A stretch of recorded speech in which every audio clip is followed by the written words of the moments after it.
বিচারের আশায় থানায় কাঁদছে আক্রান্ত পরিবার। প্রশ্নচিহ্নের মুখে পুলিশের ভূমিকা। 24 ঘন্টা পরেও পুলিশের ধরা ছোঁয়ার বাইরে অভিযুক্তরা। বুক অফ ওয়ার্ল্ড রেকর্ডে নাম তোলার পথে অনেকটাই এগিয়ে গেল মধুপুর থানা। কমলাসাগরের কুখ্যাত মাদক সম্রাট দুলাল মিয়া এবং তার ছেলে শামির মিয়া সহ তাদের দলবল নিয়ে রাস্তা সংক্রান্ত বিবাদকে কেন্দ্র করে প্রতিবেশী আবুল বাসার নামে এক ব্যক্তির উপর প্রাণঘাতী আক্রমণ করে। তাদের সংঘবদ্ধ আক্রমণে গুরুতরভাবে জখম হয় আব্দুল বাসার। স্থানীয়রা আহত আব্দুল বাসারকে ঘটনাস্থল থেকে উদ্ধার করে মধুপুর প্রাথমিক স্বাস্থ্য কেন্দ্রে নিয়ে আসলে হাসপাতালের কর্তব্যরত চিকিৎসক তার মাথায় 8টি সেলাই করে তার অবস্থা আশঙ্কাজনক দেখে তড়িঘড়ি আগরতলা জিবি হাসপাতালে রেফার করেন। বর্তমানে তার চিকিৎসা চলছে জিবি হাসপাতালে। এদিকে প্রাণঘাতী আক্রমণের ঘটনায় আব্দুল বাসারের পরিবারের পক্ষ থেকে মধুপুর থানায় মামলা করলেও পুলিশ এখনো পর্যন্ত মাদক সম্রাটের বিরুদ্ধে ব্যবস্থা গ্রহণ করছে না। আমার জামাইরে আমরা মারাটা মারছে, মারার পরে আমরা হনো তারার বিচার পাইছি না, তারারও হনো ধরছে না পুলিশে, তারার এখনো দৌড়ানিতে করছে না, গ্রেপ্তার করছে না। আমরা এই বিচারটা আমরা চাই। আজকে কেন থানাতে আইছেন? আমরা কালকা আমার দেওয়ারে 2বার করে আইয়াসিরা কেস লিখে গেছে, দৌড়াদৌড়ির মধ্যে আমরা এটা পারছি না। ঠিক আছে, আমার দেওয়ারে আইসে 2বার করে এটা কেস লিখে গেছে, আমি কালকা আসছিলাম না। তো এখন আমার দেওয়ারে আমার লইয়া এখন আমরা আবার আইসি, এখন আমরা আসামি তারা এখনো গ্রেপ্তার হয়েছে না। মামলার গ্রহণ করছেনি থানা? হ্যাঁ করছে। আচ্ছা। আর তারা লইছে, ও মামলাও লইছে। এখন আমি তারার আসামির গ্রেপ্তার আমি চাই। রোগীর অবস্থা এখন কেমন, কোথায় আছে? না, আমার রোগী আমার ভালো না, আমার জামাই এখনো হসপিটাল পড়ে রয়েছে। কোনখানে, কোন হসপিটালে? আমরা মধুপুর ছিলাম, মধুপুর থেকে রেফার করছে আমরা এখন জিবি। আমার জামাই এখনো হসপিটাল রয়েছে। আমি আমার 2টা শিশু আলাইয়া আমার জামাইরে সহ লইয়া পড়ে রয়েছি। আমি আইছি থানার মধ্যে, এখন আমি তারা কমপ্লেন জানাইছি। আমি তারা মানুষ এখন আমি পাইছি না, আমি আসামি এখনো পাইছি না। আসামিরা যেমন আমরা কঠিন শাস্তি চাই। তারা গতদিনের এই ঘটনার মূল নায়ককে? মূল নায়ক হয়েছে দুলাল মিয়া। দুলাল মিয়ার প্রতি আমার যা ইজ্জত করছে,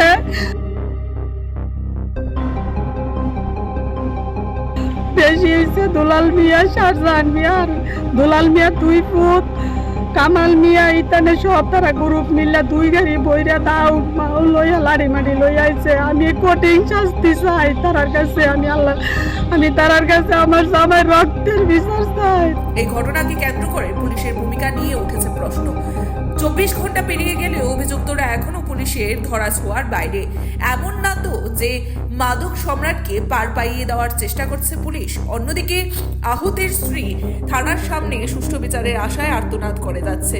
বিভিন্ন মহলে গুঞ্জন সীমান্তবর্তী এলাকার বিভিন্ন পাচারকারী এবং মাদক সম্রাটের সঙ্গে মধুপুর থানার পুলিশের উঠা বসা। এখন প্রশ্ন হচ্ছে, আক্রান্ত পরিবার সুষ্ঠু বিচার পাবে তো? পুলিশের বদান্যতায় অভিযুক্তরা পার পেয়ে যাবে না তো? এখন দেখার মধুপুর থানার পুলিশ অভিযুক্ত মাদক সম্রাটের বিরুদ্ধে কি ব্যবস্থা গ্রহণ করে। Video report, Tripura news 8। জানি না ভাই, আমার কাছে তেমন কোনো তথ্য নেই। আমি আজকে এখন রাত্র বাজে 8:30। হ্যাঁ, আমি এই মাত্র এসেছি।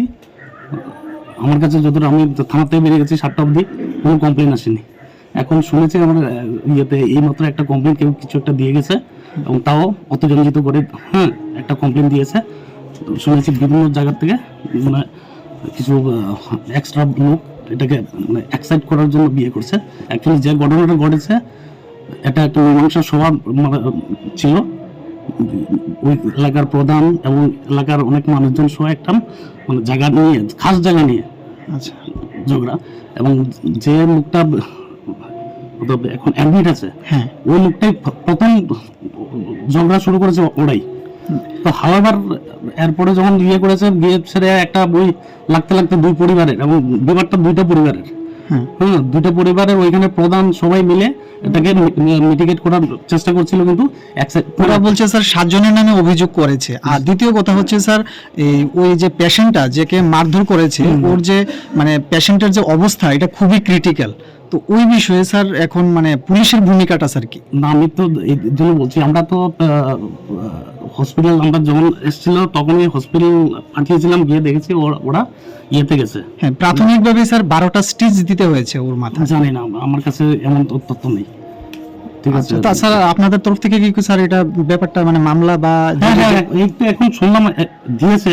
যদি দিয়ে থাকে আমি দেখবো এটার মানে যতটুকু যে ঘটনা আছে, ঘটনার উপরে যতটুকু হয় ততটুকু ঠিক একটা মামলা হবে।